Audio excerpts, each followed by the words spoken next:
Welcome to Rabbit Holes with Aaron. I'm Aaron.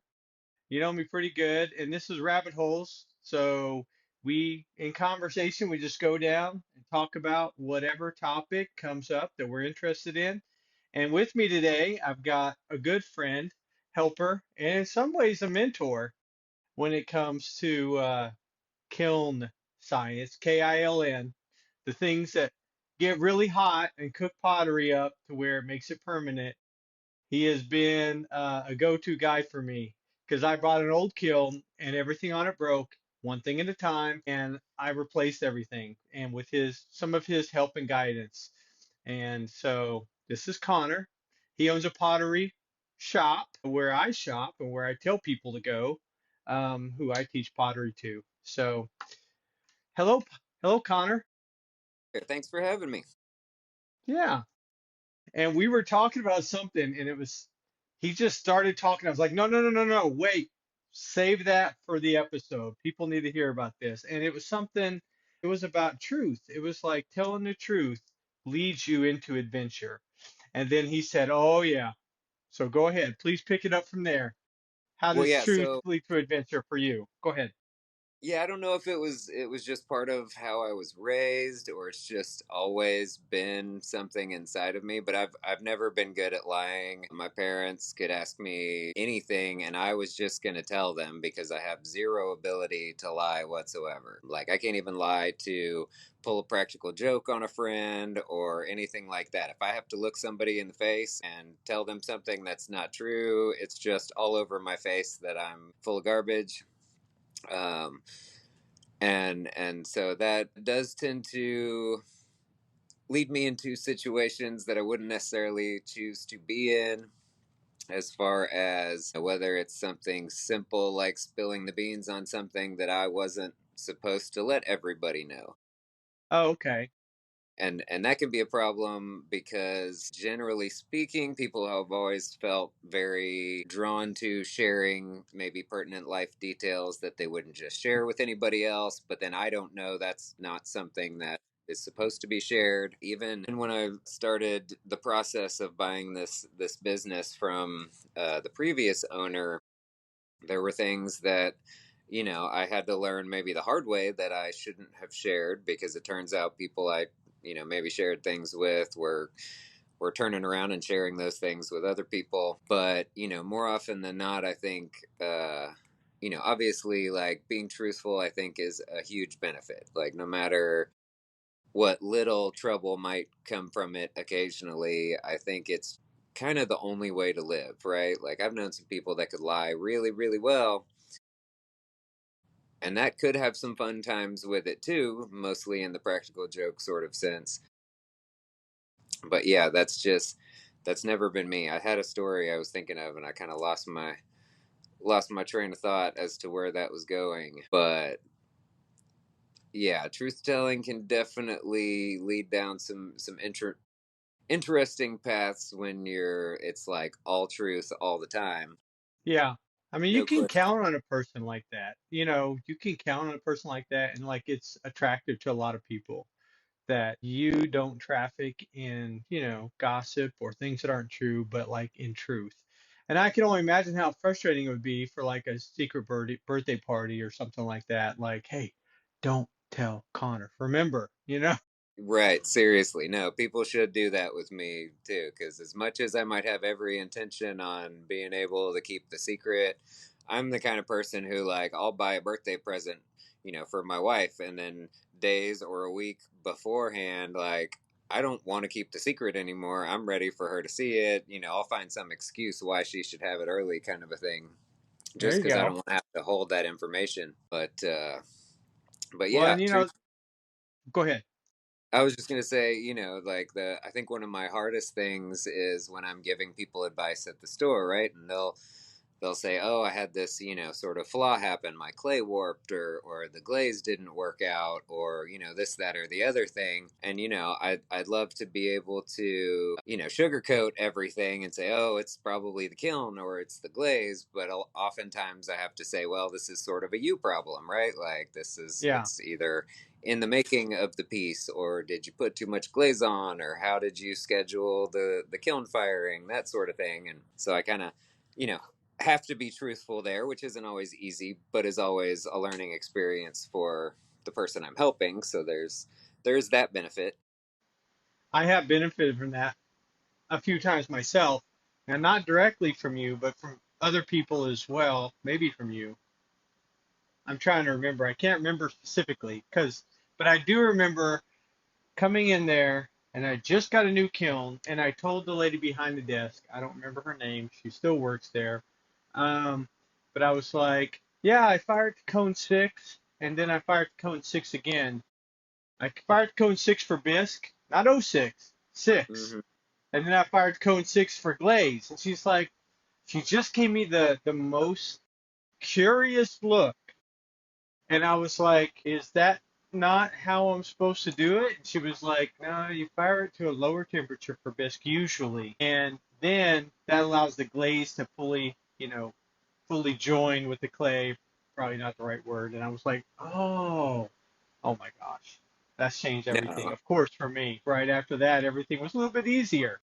Yeah, for sure, for sure. No, and that's one of the most common sort of mistakes because I've yet to ever learn why they number the cones the way they do, but I think, I'm not sure you can even call yourself a potter until you've made that particular sort of mistake because we're just Okay, good. trained to like, well, you see a zero in front of a number and your brain automatically dismisses it because that's what we've grown up to learn, whereas in this case it's a very important zero. So that's it's a learning mistake, and it's not one that, at least in the mid-range and high fire clay temperatures, is detrimental, right? Versus if you had low fire clay that you took to mid-range, and with Right. the old formulations of those bodies, that would turn into a glaze and ruin your entire kiln in no time. So at least we don't go through that.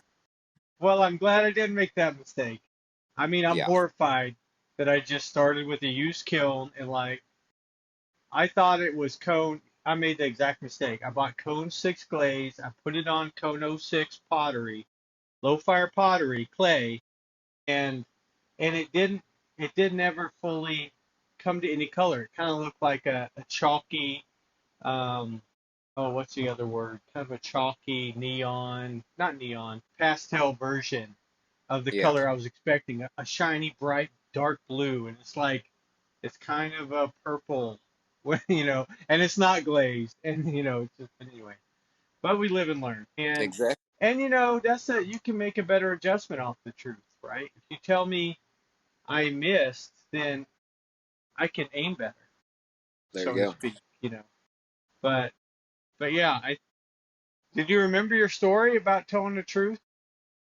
No, I can't, and I feel like it was a good one, but that's about the way my brain's been working lately. There's too much going on at home, too much going on up here with all the changes we're putting together, and Yeah. things just tend to vanish out of my head for long periods of time. Well, no problem. If it comes back, it comes back. If it doesn't, it doesn't. But yeah, I was thinking about a little bit about truth too. As I was thinking about it, I was talking with the guy about it yesterday. It's like when you, no, here's what I wanted to ask you.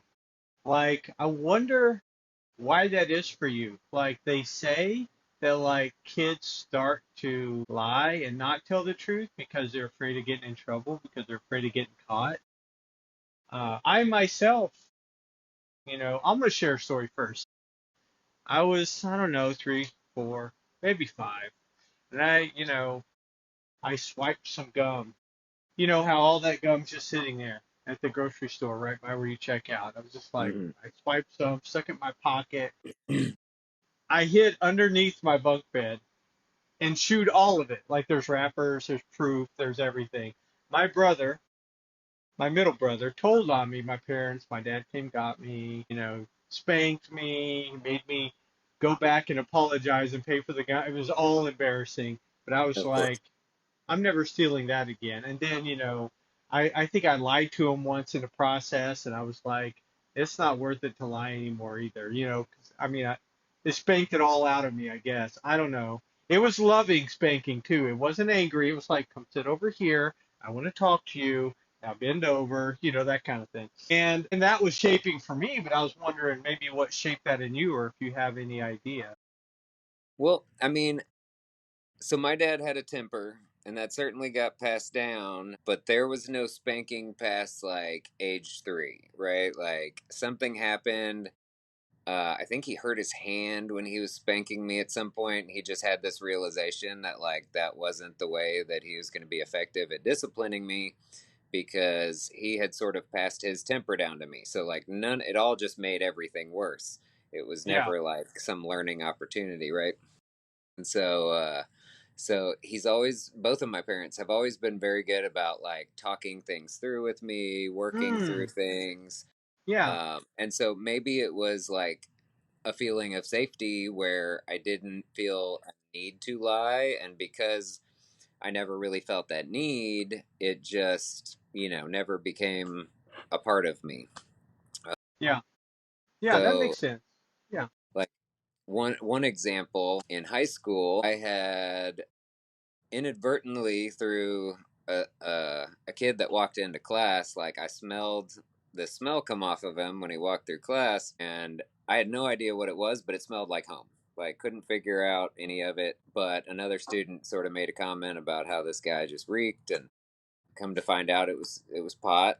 And I'm sitting there going, why would that smell like home? And so that led me down a path to want to try that, because I'm all like, oh, that's what my parents were rolling when I was a little kid, and I thought it was just cigarettes, so it must not be that bad. So I went out and tried it, and it didn't do a lot for me at the time, but sure enough, like a week later or something, my parents got some letter in the mail from the high school, basically like, how well do you know your kids? Here's a list of questions that you should ask them. So I'm in the kitchen just doing the dishes after dinner or whatever, and my parents tell me they got this letter and we're just going to run through some questions. And I don't remember any of the questions other than the have you ever smoked marijuana before? And they asked that, and I just, I can't lie, right? So I just kind of got quiet for a second, and they were like, no, you haven't, let's move on. And then I just had this look on my face, and my mom kind of looks over and she's like, wait, have you? And so the whole story of how that kind of happened came up or whatever. But perfect example about how my parents were never like super judgmental. Like it was a conversation after that. It wasn't like, oh, Yeah. you're grounded, no more car, no more phone, any of that kind of Right. stuff. It became a conversation, but definitely more of an adventure than had I like lied about it and we just moved on to the next question, Yeah. which I think was about cigarettes. And at the time, I hadn't smoked any cigarettes, so didn't have to lie about that one or even be tempted to. But yeah, that was kind of a funny memory that has stuck out to me my whole life, Yeah. just because it was that close to like they just were going to move on to the next question Yeah. and whatever. But my face just gave it away that there was more to tell there. Yeah. Well, good for you. I mean, in that moment, I have nothing against anything we're talking about in any way, but like, good for you for your face being honest, whether you helped it or not. And I've just learned over the course of my life in response to that. I don't have any parents coming around spanking my butt anymore. I'm 51 years old. My dad has passed away. My mom's still alive. But still, it's like I just know I have learned on the first time I do something wrong, I always get caught. Yeah. And there's no opportunity to lie, or there's no opportunity. It's just like pulled over by the policeman. It's just like Hmm. it's the way it is. Like, but the funny, crazy irony is, like, I get pulled over and I'm like, oh yeah, no, I was definitely going 55 and a 45, officer. Okay, well, thanks. Here's a warning. Have a good day. And I'm like, okay, and but to my credit, at least from that day forward, I know how it works for me. So I know go that speed limit in that area. Maybe I was caught off guard, maybe I wasn't paying attention, but from now on, for the rest of my life, I go 45 in that area. So I kind of, because I know the second time it's not going to be, here's a piece of paper, have a nice day. But in that area too, the veteran license plates and disabled veteran license plate probably helped me out a little bit too from time to I would time. imagine, yeah. Yeah, I used to always have the like back the blue kind of stickers on all my vehicles, and There you go. I'd pay the cops that would call every once in a while asking for support, and they'd send stickers. And I don't know that it really ever helped, but I always hoped that it might, just in Yeah, case I there you was that go. close to getting pulled over for something silly, and the cop goes, "Oh well, he's at least on our side, so we're gonna let him go." But no, I've driven like a grandma for a long time because I learned early on that you can speed as much as you want. You're not getting anywhere any faster, right? Like the lights are always going to slow you down. Non-Texas traffic. Yeah. Well, I had friends that would deliver pizza, and they're like, we try to get everywhere as fast as possible, but like, other than being on the highway for long trips, like, you really can't save time. The lights are designed to stop you unless you're going basically double the speed limit. At that point, it's super dangerous, but Well, thank you for How to Break the Law by right. Connor. No, I'm just kidding. No, but you know, actually, if we could say anything so far, it'd be like just just do the right thing. It's so much easier, and you don't have to worry about anything. You just, you know, Yeah. I Well, know. especially with my memory now, right? If I were to try to like tell a lie, then you got to remember that you told somebody that, and then you got to like end up backing it up with other lies later if if something were to come up and someone tries to catch you in it. And it just sounds way too complicated for me, Yeah, especially as I often don't. as like I forget. I get enough stuff pulling on my brain power. I don't need half of it taken up trying to remember old lies or who I said what to or anything like that. But at the same Yeah. time, it's kind of different to think of the truth as an adventure. But it really is, you know, and I'm not going to say like a land of lies, but there's so much illusion. There's so many things that may or may not be true. You can't necessarily trust what you hear anywhere. What you see with your own eyes works good. And I think of like what would be an ideal adventure for somebody telling the truth. Well, not ideal, but what kind of exemplifies adventure. I would think like a whistleblower, because your Yeah. life is never going to be the same after whatever whoever you're whistleblowing on finds out. Big corporation, government, police, I don't know, whoever you're whistleblowing on or whatever. Yeah, I don't know. I don't know if you get to go into the program, the informant program, change your life and move to a different place. But yeah, pretty crazy to think about. Yeah, that would definitely be the extreme of adventure coming through honesty for sure. And if I had those stories, I couldn't talk about them because, those are old top secret things. I'm just kidding. There you go. There you go. Then I've you'd been a really have public to go servant. into protection. Yeah, I don't even know what the next level is, and I don't want to know. I mean, life is interesting enough. There's enough protection in our beings. I don't know. I'm good to go. But I also thought, and I don't know if this takes us down a rabbit hole, but like the Marine Corps and actually not telling the truth can get people killed. Isn't that crazy? Like no, I didn't see anybody over there, or I saw a whole bunch of them. They were right over there, and they weren't. And Hmm. so we're moving manpower and people and satellites and all this stuff to see over there. And it's like, hey, there's nobody over there. You wasted 100 man hours or whatever. And I guess if you're up all night, you're on caffeine and guard duty, and you're like, I don't know, I thought I saw something. Well, that's truthful. Well, I'll gauge whether you saw something or not. Let's check it out. But you know, yeah, for my time in the Marine Corps. Well, and then telling the truth to the wrong person, they say loose lips sink ships. So you don't tell people, hey, I'm going to Iraq next week, or anything like that, because you don't give away unit movements and stuff like that. In that way, but then there's also, I don't know where this fits in. Maybe we can figure this out. Like there's discretion where you know the truthful thing, you know the right answer, but maybe you don't say it right away because it's just not the right time for it. I don't know. What do you think? I mean, I think that's where sometimes I struggle is knowing when the right time for it is, or just not being conscious enough about how that truth might affect other people, right? Like for me, it's all about truth, in the moment. But yeah, sometimes it may not be the right moment. And so sometimes I'm not, I guess, maybe as conscious of how my truth or the truth of a certain circumstance could affect somebody else by, a third party learning about it or something along those lines. So I guess there's always the potential for that sort of thing. Yeah, I've been struggling with that for probably a decade. This thought, because I read it, in a passage in the Bible, like it's the glory of kings to conceal a matter, and that might not be exactly right, but it's just close, super close. Like it's the glory of kings to conceal a matter, and I don't know, I don't think that's like a cover up. I think it's like, hey, I saw you make a mistake over there.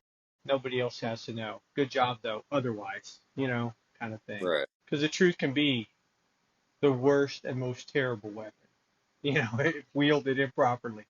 Absolutely, absolutely. Well, I think you have to look at your motivation in being truthful or otherwise. And if it's pure and you're not intending harm by speaking the truth, then I think it's okay. I think, unfortunately, sometimes harm may come of it that you couldn't anticipate. But I think as long as, you're living in love and good intentions, then it won't be too bad. But it can definitely be used in a very negative way, too. Yeah, I like that. I like the intentions. Intentions make everything different. Good intentions or bad intentions. Like I recently was thinking about like lying. And this is, I guess, closely related to truth. It's the opposite, but like if somebody doesn't even know they're lying, then it's almost like they're just being inaccurate and they don't know it. Well, and there's But a if lot of they're, that right now for sure. yeah, And that's the okay, problem, right? Like who do you hold responsible for relaying the truth? Like, we've got news organizations out there intentionally, like probably most of them, skewing the truth, leading to people to believe certain things that may not be, further from the truth. But can right, you fault the people that are listening to that and believing because they trust these news sources to tell them the right information? So they're yeah, not willfully lying to people about it. They think they're being truthful, but they've been deceived, so they don't know any better. And I think right, that's going on a whole lot at the moment. yeah, no doubt about that. That makes me think of, have you ever heard of the bullseye fallacy? Not sure what is that. Okay, so, and I can cover it really briefly here. So there's a story that goes with it. Like this guy, he has this big barn behind his house, and every day he like after he finishes up or he comes out there, maybe he has a beer or a drink of some kind, and he takes his pistol out, he draws it like a cowboy and shoots it at the barn every day. 5 or 6 shots, empties. He's got a 6 shooter like the Western, right? And then he thinks about it. And he has friends coming over, and he goes over to the bar and he takes paint and he paints a bullseye where most of the bullets are. So they think like he's an expert marksman. Like they come out and they look at it and they're like, "Man, we're not going to mess with you. Look at how good a shot you are." And really, that's not reality, right? That's why it's a fallacy. And what happens sometimes with news organizations, I say sometimes, but that's not really close to the truth. Maybe every time, maybe a lot of the time, with any news organization, they grab data and they only grab certain amounts of data that kind of hit the bullseye of the point they're trying to make. And so there's all kinds of data out there. There's data probably to the contrary of what they're saying. There's data that doesn't matter at all or doesn't apply, and then there's data that makes it seem like their main. They don't even have to say their main point. They just give you the data, and you're like, okay, well, I never thought of this, but I guess whales are bad or whatever, and you're like, okay, well, I mean, they've got all the data. No, they've only got the data they want you to see, and so that's why it's the bullseye fallacy. But it's a good story. Yeah, definitely. I see you thinking. What do you think about that? Well, I mean, it's interesting. I can't help but think of like the trouble that would get somebody in, especially the bullseye story specifically, just because they're going, "Oh, he's great. Let me just put this beer bottle on top of my head, and he could shoot it off no problem." And next thing you know, Or yeah, or I'm going to tell the bad guy over here that you're the guy to not mess with or whatever, you know. Yeah, I guess it could be used that way for sure. yeah, Yeah. that could turn out real bad real fast. Yeah, yeah, those things, those fallacies, they're tricky. But if you ever get a chance to read a book on logic, I had the unfortunate pleasure in one of my undergraduate courses of taking the logic course. I'm like, wow, that sounds easy. I'm already pretty logical. And it was all fallacies. And some people have done a great job of that too, where they just say something that you might hear common, like let's say in a reel or in a TikTok. They'll just go through the fallacy list. They'll say, this line, maybe it was in the news or maybe they've heard it somewhere, you know, and then they're like, this is the slippery soap fallacy. And then they're like, and they'll say something else. And this is this fallacy. This is that fallacy. And I'm like, everything I've been hearing from anywhere, any news outlet has been a fallacy. Okay, okay, well, that's good to know. I don't listen to them anymore. I don't listen to news organizations anymore. But yeah, so it's interesting, right? So many, because a logical fallacy, like the bullseye fallacy, it tricks you in some way, you know? Like the slippery soap is another one that comes to mind, where it's like their main point, their main argument, if you follow it, like maybe 6 months later or a year later, it also doesn't work for their logic. That's why it's slippery slope. It works for right now to make their point, but it doesn't work tomorrow, you know, or the straw man where you erect a little simple caricature of the big idea or big thought or big belief, and then you take it apart and tear it down. And people associate that with the bigger belief, that the bigger belief is that hollow and shallow as well. So there you go. There's some stuff to think about. There you go. Yeah, I think sometimes it's about, looking at all of the context around the specific statements that are being made, right? Like, even in the pottery world, like something that gets repeated all the time is if you have an air bubble in your clay, that's going to make it explode. Your piece will explode in the kiln, right? Well, sure, sometimes that's true in certain circumstances. Other times, you can completely intentionally trap air in your clay, and as long as you fire it slow enough, you won't have any problems. But if you don't understand the context of it or the science behind it, then, you know, maybe in that case, it's best to just believe that will happen so that you can prevent it a little more. But once you understand all the context around it, makes it a much more easily preventable and essentially false sort of statement. Sure. You know what? I've heard that statement. Thank you for taking apart that statement. Absolutely, absolutely. But I There's can't a use lot it of now. it in pottery. Yeah. It's just I think it's Yeah. too much science that is difficult or time consuming to try to learn about and understand, and so Yeah. a lot of the concepts are oversimplified to sort of make a point when someone doesn't fully understand what it's about anyway.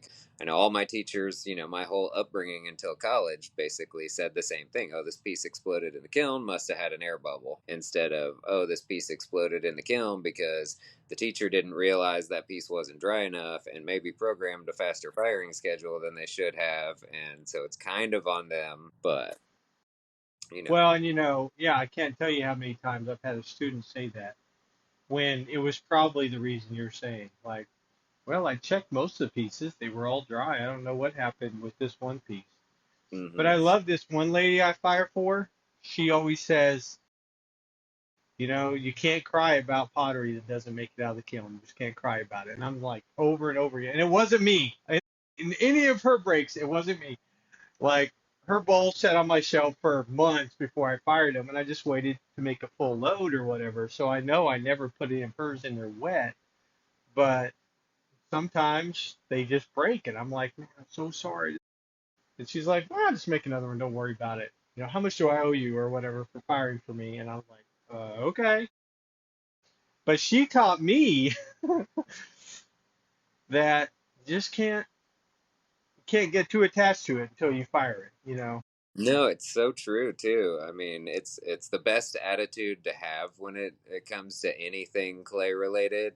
Like I hear it all the time. It's like, oh, you can't get attached to your pot until it actually comes out of the kiln. I'm like, I can't even get attached then because half the time I'll be driving home and neglect to like No. pack something up properly, and I'll just break it because I gotta slam on the brakes real fast. This art form will definitely teach you some patience. Yeah, for sure. And if it doesn't, then the kiln you fire it in will. Well, absolutely. Wow. Okay. Well, I'm going to look at my other list of things I want to process a little bit more, unless you got any other thoughts right now about the truth being an adventure No, I think or, that's about it on that one. okay, let's see. Well, I talked to you about home too. Well, this is an interesting thought. Okay. So just give you a little context. I've been watching like Jordan Peterson, one of his talks, and it's on Sermon on the Mount. So he's going through the scripture, but he's deconstructing it and breaking it down to a way that I really, well, and that's where the honesty comes from. That's where home is where everything is as it should be, works the way it should. This other thing is like being humble is being open to new ideas. How does Yeah, that sit that's for you? very true. I see you nodding. Well, I mean, because you see all these people. Of course, most of my whatever I'm gonna like relate any topic to is pottery because my life is sort of surrounded by it. But I see kind of two groups of people to sort of simplify it, and they're the ones who have been in the craft for a while and they just think they have all the answers, which inevitably will limit learning any further. And then you have the people kind of like I put myself in this category where like I enjoy having my knowledge challenged, um, and Sure. so I'm constantly learning, right? Like I have been gracious enough to or fortunate enough to end up in a bunch of positions where I've learned so much. I've had some excellent teachers and very technical, very scientific sort of teachers, and I've learned a whole lot of stuff. And so while I might get set in my certain ways of doing things, I'll jump at the chance to try something different when someone says, "Oh, well, here's my experience." So I've been listening to this podcast called For Flux's Sake, and then I'm going to be taking this class with this particular teacher the 1st of January. Well, just during listening to his podcast, he's, a lot of the processes that he does are exactly the opposite of the way I do. I fire really, really slowly. He goes super duper fast. Like a lot of these things where I'm just like, I've solved my clay problems by doing things in a certain way. I've solved like literally hundreds, if not thousands, of customers' problems by having them do things the same way. Right.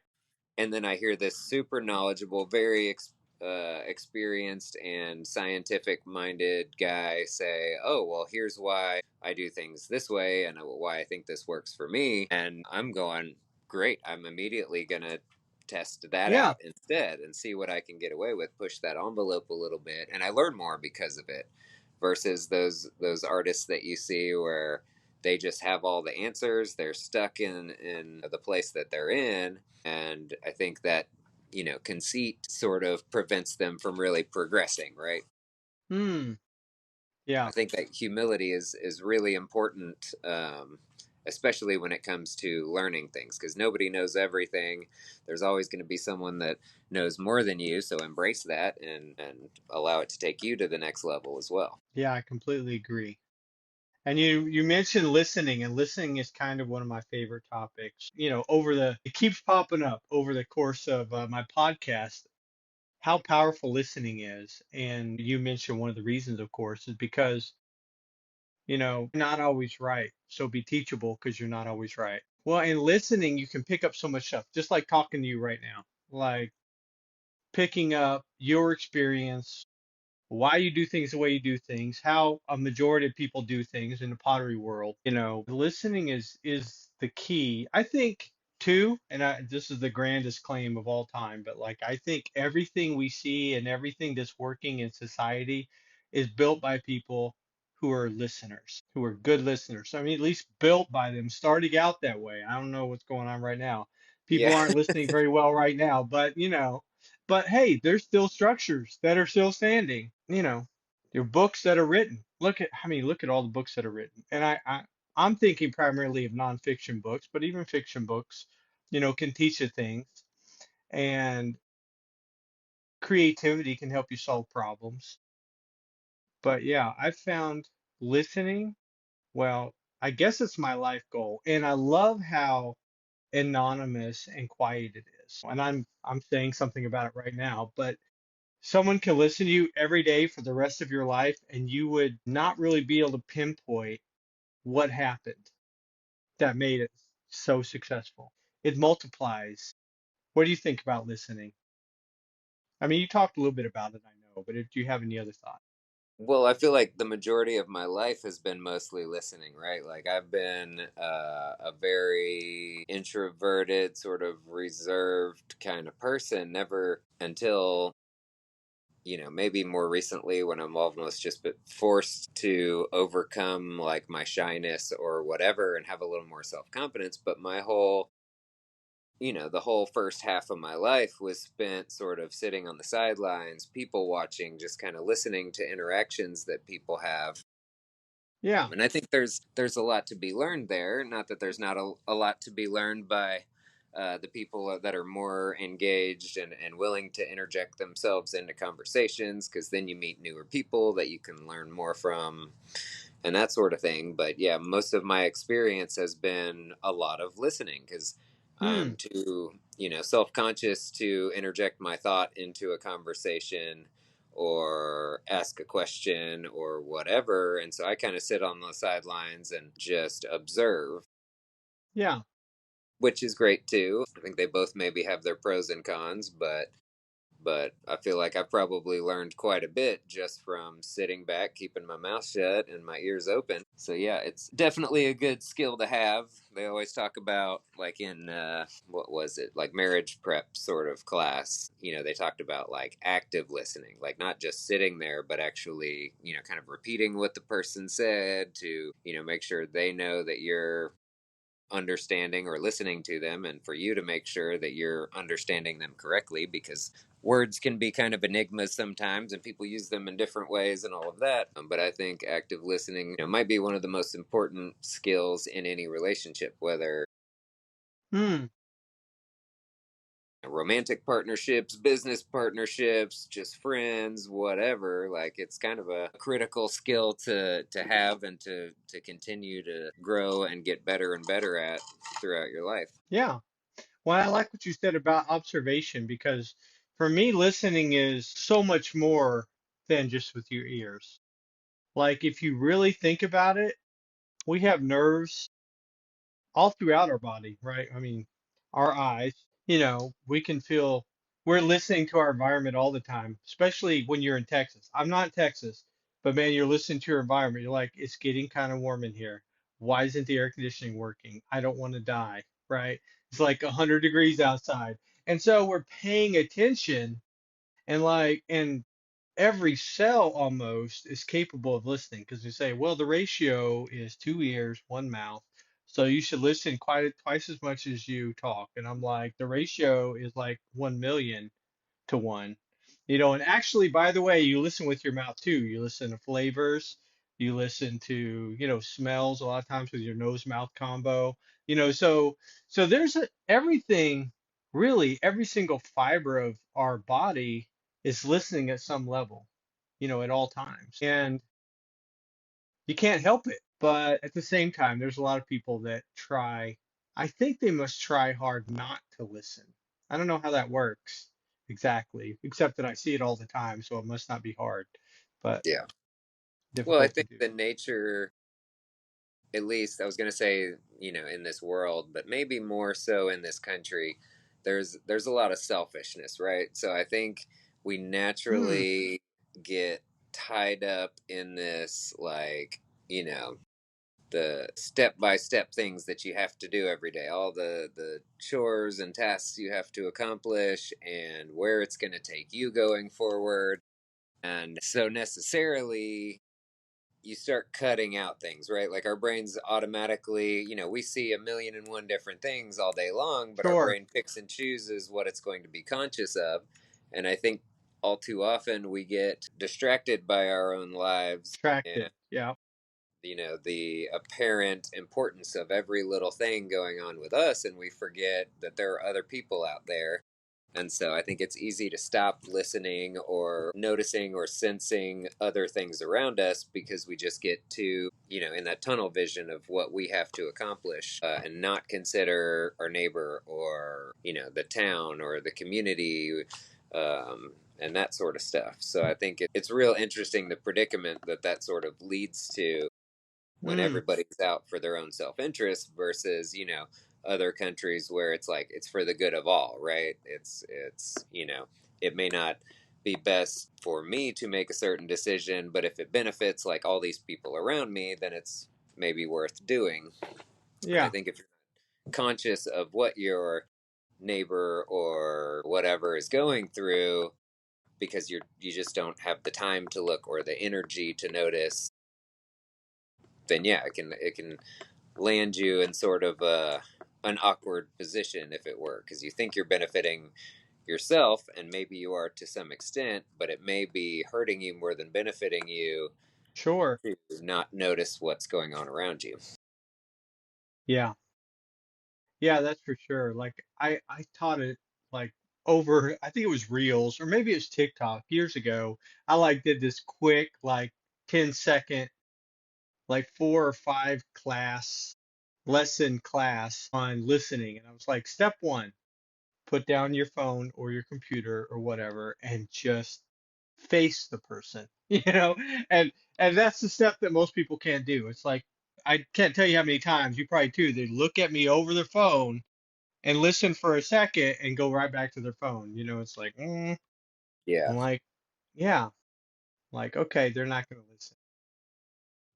Well, and I've even heard it stated, and I don't know where it was, but it made total sense. Where, like, if you're out with somebody and you're wanting to be like actively engaged with them, you don't even want to have your phone out on the table. Like, if you're at dinner Mm, and you're eating and chatting and whatever, just the act of having your phone out on the table subconsciously tells that other person that, like, at any minute that, that connection could be broken because you get a call or a text or mm, whatever, versus if it's just in your pocket out of the way, then that connection is at least seems more real, and less likely to just get disturbed quickly. I really like that idea because all too often, we go to dinner as a family and we've all got our phones like out on the table, like we're ready to take a phone call or check on a game we're playing on our phone or any number of different things rather than yeah, be fully present with our loved ones. yeah, yeah. And it's funny. We were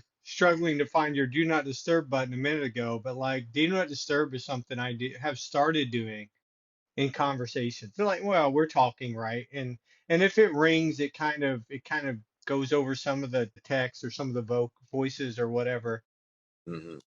in the video. So I've learned to do that for the podcasting. But in other situations too, if I'm going out to dinner with my wife or something, do not disturb, keep it in my pocket because I want to focus on her. Like even if she never has a word, there's so much that I can pick up off of just looking at her. You Yeah. know, hey, you wore earrings. Oh my gosh, anything you notice is going to be good when you're out with your wife looking across the table paying attention. Okay, oh, you have your hair up in a bun tonight or whatever. Yeah, it needs to be washed. I'm like, oh, okay, well, I think it looks cute or whatever. So they make all these little decisions, women do. You know, I think I mean, they're victims of everybody being distracted the same as us to some extent, except mostly we're like, I don't care if anybody notices me or not. Matter of fact, it's probably better if nobody does, you know. But if they do, there's stories. I'm covered in different stories. But if they don't, that's fine. I'm here, whatever, in your shop, pick up clay or whatever else. But, women have a lot more details that they are displaying, and Hmm. it's just like ripe fruit. You can pick anytime you want. Like, oh, wow, what did you do? Oh, I like that shirt or whatever. Anything will always work, but you got to notice. You got to be paying attention. And that's another thing I've been thinking about, paying attention. It's really something. You're paying yourself when you're paying attention. maybe not with money, but important information. Yeah. No, and that seems to get, at least for me, it gets harder, I think, the older I get, or maybe just the more I have going on in my life. Because growing up as a kid, my mom was always impressed because I'd notice when she cut her hair, I'd notice when she got a new outfit, all that sort of thing. And now I feel like I don't notice those physical details as much anymore. Like I feel like I look at my wife all the time, but I'm not like really looking. It's like my brain knows what she looks like. It fills in all the gaps for me. And so sometimes, she will change something and I won't notice.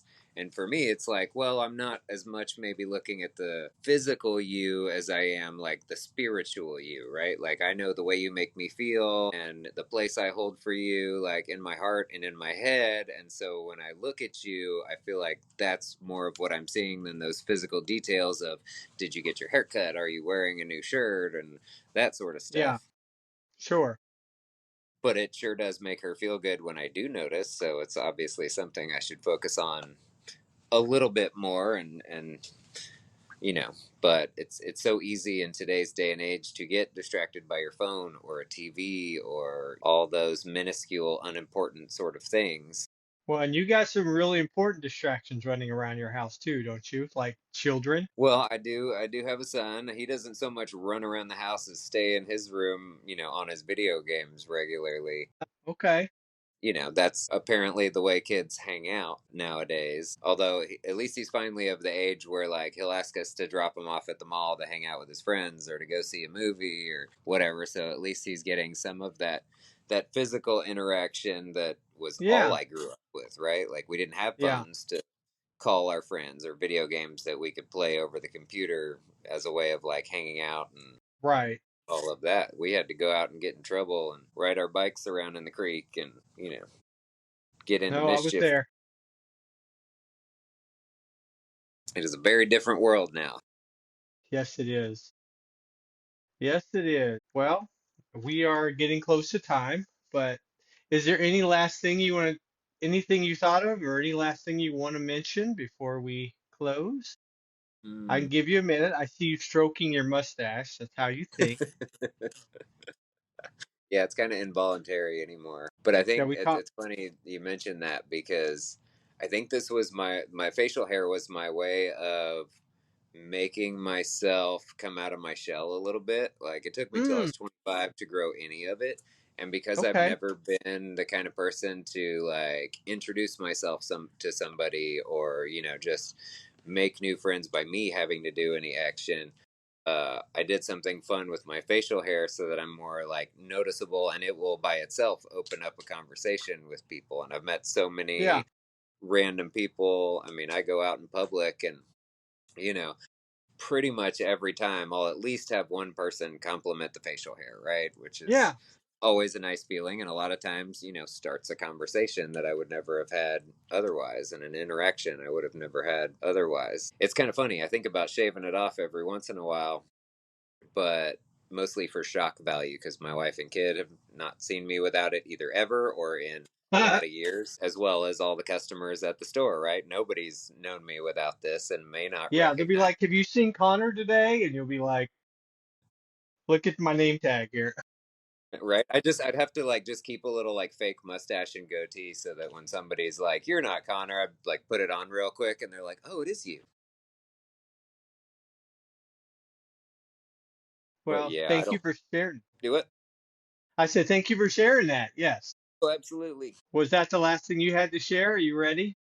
I think so. I think this has been a lot of fun. I appreciate it. Good. I had a lot of fun talking to you too. I've always wanted to get to know you a little bit better. I've made efforts all along the way and I've been rewarded. I feel like I'm your friend. And so this is like, for me, taking it to the next level. I get to know more information about you and get to show the world you're good people. Like, not that the whole world listens to this, but there are some Sure, people sure. out there that do. And, but yeah, it's a lot of fun. Okay, well, thanks for giving me a little time this evening. Have a good evening, Absolutely. and I'll say bye. Alrighty, talk to you soon.